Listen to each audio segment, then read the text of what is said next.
Hey YouTube, this next video I'm going to be doing is just going to be a short series on how to live stream.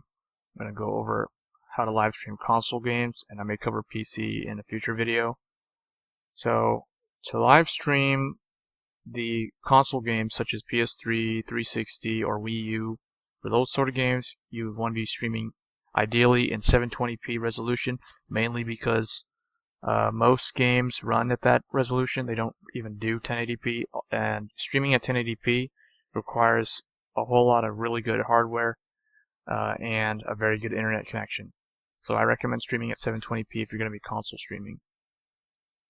For hardware, you would need a typically modern processor, either a Sandy Bridge or Ivy Bridge Intel Core i5 or a Core i7. For console, you don't really need Core i7. That's overkill, but it does allow you to get better compression and better overall quality. If you want to go with AMD, you could go with an AMD FX series processor. What I'm using specifically is a AMD FX 8350, so this would be like an Intel Core i5 3570K. So the difference here is with this I get 8 additional cores, or actually no, 4 additional cores, because it's an 8-core CPU as opposed to an Intel quad-core.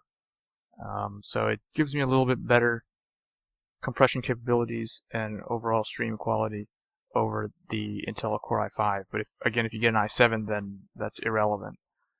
For memory, I would go with 16 gigs. You could get away with doing 8 gigs of RAM. That's fine. 16 gigs just gives you more leeway there. And then for the physical connections, for the Wii U and the 360, all you need is you would need to get your capture card and you need to get a splitter. So for the capture card, the one pictured here is the Live Gamer HD. That's probably the best one on the market right now. All you would do is you would run your HDMI cable from your console, from either your Wii U or your 360, to the splitter box. And from the splitter box, that would allow you to run one HDMI to your TV. So this right here makes your console independent of your PC, meaning you don't have to have your PC turned on if you just want to play the console casually without having to live stream. And then if you want to live stream, then you'd run your HDMI cable from the splitter to the capture card, and then you would have your PC with its regular monitor output. So these are the connections required if you wanted to live stream the 360 or the Wii U.